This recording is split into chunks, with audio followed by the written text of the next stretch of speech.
David, you've started out as a journalist on the city desk of the Baltimore Sun. The first time I think you had an awareness of the impact of drugs on your city in Baltimore. Since then, you've written a book called The Corner, which observed a specific corner in West Baltimore.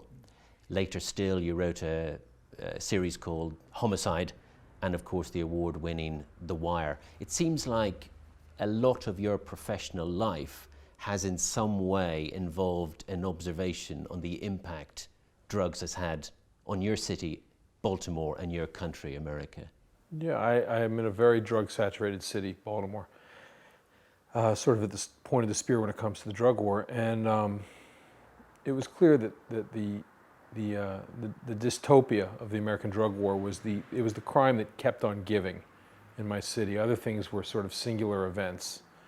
But drug crime and the convolutions that my society was going through over drug prohibition, that was pretty much the main story if you were a police reporter in a Rust Belt American city. What do we want? When do we want it? No longer can drug laws serve as a stimulus package for prison communities on the back of poor people. My takeaway from the past 15 years isn't that we need to wait until we get consensus, it's that we need to do what's right.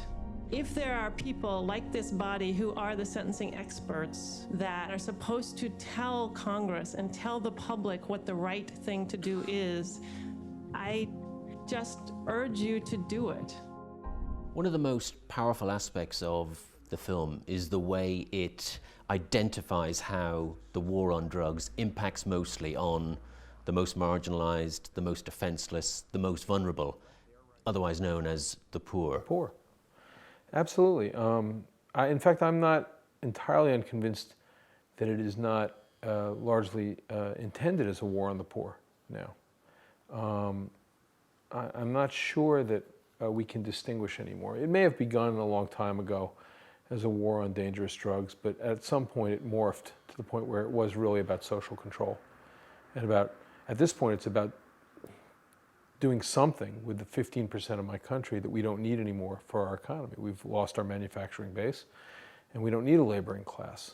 And so there's a lot of undereducated people who the economy has thrown away and who are living in an alternate America and have no purpose. I mean, there's an existential crisis for the poor. And in a horrible way, I think they've solved it by targeting them. That's an incredibly bleak outlook, and it suggests a kind of deeper criticism about a market economy which, as you said recently in The Observer, a market economy that doesn't have a social contract. And it feeds into other themes around whether it's the bailing out of the banks, whether it's multinationals that are warehousing Absolutely. Texas. I would not have been one of the people gently eulogizing Margaret Thatcher in your country or Ronald Reagan in mine. I think the last 30, 40 years has been a misapprehension of capitalism as something that it isn't. And I am not ready to throw capitalism out because there is scarcely an alternative. I'm not a Marxist. But I understand, as so many of our leaders I think no longer understand, that capital and profit are not metrics for how you build a just and viable society, and an inclusive society.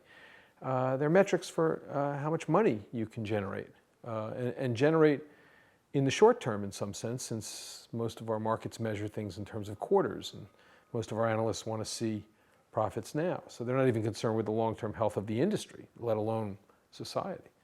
So you look at what capital has been mistaken for and the range that it's been given to affect our lives, and how little it's been married to any other societal ambition that might exist. It's kind of shocking that we've become so retrograde. But at this point, human beings are worth less every day.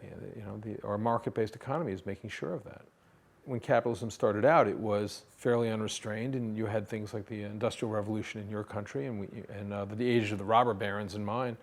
And it actually was governance, democratic governance, that looked upon the raw power of capitalism and said, we want to encourage this, but we at some point have to marry it to a social compact. And that, people, it wasn't radicals in my country, it was people like Theodore Roosevelt who said, the monopolization of capital and this level of stratification where 1% of the country controls this much of the resources this is not healthy for democracy. This is not going to work if we are going to continue to be a republic.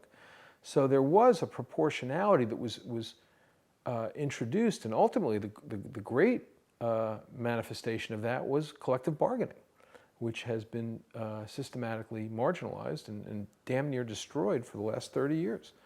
I don't want to see unions and guilds win every fight.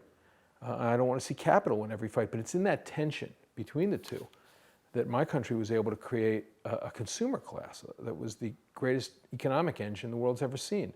We took a laboring class that had marginal income, and we turned them into a middle class that could buy not only all the things they needed, but a lot of things that they didn't need, and transform the American economy in a way that, in the last part of the 20th century, that no one's ever seen. And we've been dismantling that for the last 25, 30 years. You draw a very clear line between how that economy has been dismantled, the hollowing out of manufacturing, the hollowing out of inner cities where industry has taken flight, and it's left behind a group of people who have nothing else to rely on but illegal drugs to make money. Absolutely. If they didn't catch that wave into the middle class and the upper middle class, if their kids didn't get to college and the grandkids didn't get to grad school, then they are vulnerable, and they are less and less relevant to the American dream. The American dream has become increasingly narrow. And so then you introduce a war on drugs. You create inner city areas where the only viable employer is the drug trade. The factories are all gone. Unemployment among young black males in my city, black males in their 20s and 30s, unemployment is at 50%. That's not an economic model that works anymore. That's not because people don't want to work, people are desperate. It's because there is no work, and there is no, it doesn't exist in these places like West Baltimore or North Philadelphia or East St. Louis. And then you introduce this incredible factory that is always hiring, which is the drug corner. And you start using morality to suggest that people shouldn't go to work, shouldn't find meaning in the one industry that's left in their world. They should just say no to drugs. Morality is, in some ways, the last refuge of a scoundrel, much like patriotism at this point. One America lecturing the other on morality when they've already distanced themselves from their fellow citizens in that way is a very cynical act. You are very, very skeptical that political leadership can get us out of what has been a 40-year failed experiment. And in a recent interview with The Observer, you seem to suggest that it's really going to be a different type of movement if we're going to change people's perception and change the kind of fundamental basis of the war on drugs. I believe in collective action. I believe in collective bargaining by working people. I don't think that is the same banner that was there in 1880 and 1920. It's going to become relevant again if they keep down this path. It has seemed as if unions are passé in an economic sense in this time of great flux and great technological change. But if human beings are marginalized to the point where labor itself and everything on a level from everything from manual labor to or assembly line labor to intellectual property, it's a race to the bottom across the board, with capital leading the way, with uninhibited capital leading the way. That matters to me. The other thing that matters to me is dissent. And I believe, as with Prohibition in my country, as with Volstead in the first part of the 20th century, what ended alcohol prohibition in my country was not great political leadership. It was an unwillingness of 12 Americans to sit on a jury and put a 13th in jail for making gin in their bathtub, or for selling gin, or for drinking gin. And ultimately, that is going to be the answer to the drug war. It's going to be jury nullification. And you're already seeing it in places like Baltimore, where they can't get a jury to put another young black man in jail. They don't believe the police, and they don't believe in the result, and they're already walking away with verdict after verdict. Although I don't think it's as intensely political. They're not citing chapter and verse on jury nullification, on the morality of that. They just feel it. One other suggestion coming out of the States is that what might happen is that the business community in America might see that what the war on drugs effectively does is fences off a very large market which is owned and controlled by drug cartels. And there is a certain certain number of people in right-wing libertarian circles in America who are saying, we'd like to get our hands on that market. Right. If Move there's it cash from the involved, cartelist right, to the capitalist. Right. If there's cash involved, you can always depend on the libertarians and the conservatives. I'm a little cynical about that. Ultimately, I'm not sure you can entirely rationalize the use of hard drugs. I'm not particularly interested in the process by which you would do that. I just want to decriminalize it to the extent that we're not creating the American gulag. We are the jailingest country on the planet right now. And that is not just in terms of per capita rates of incarceration, but there's actually more Americans in prison than there are Chinese. And they're working with a couple of billion, and we're working with 300 million. This is an illness on our part. We're addicted to this.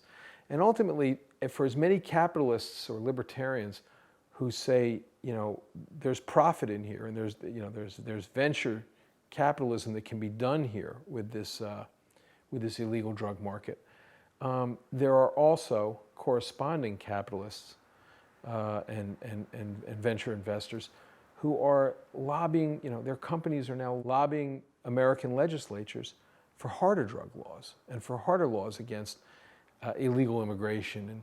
And the for-profit prison industry is one of the most vile creations. Again, the idea that government is not supposed to legislate morality, that we can leave that up to the markets, that's a sickness. That's a socioapathy that really needs to be addressed, because it hasn't ever happened. If you talk to a libertarian or a conservative, they'll always talk about, well, we're having this crony capitalism now, and that's not right. And if we could just get a purer form of capitalism, it's never happened in the history of man. There is no pure capitalism. The moment you say you're going to be dependent on free markets for your moral outcomes, there's always somebody who's willing to lay in the cut and sell shit for gold. Witness the mortgage bubble fiasco. The idea that capitalism is pure, that somehow if we can only get to that pure state of wondrous economic barter where everybody gets what they need, I'm astounded by that. I'm astounded by the juvenility of that. Final question.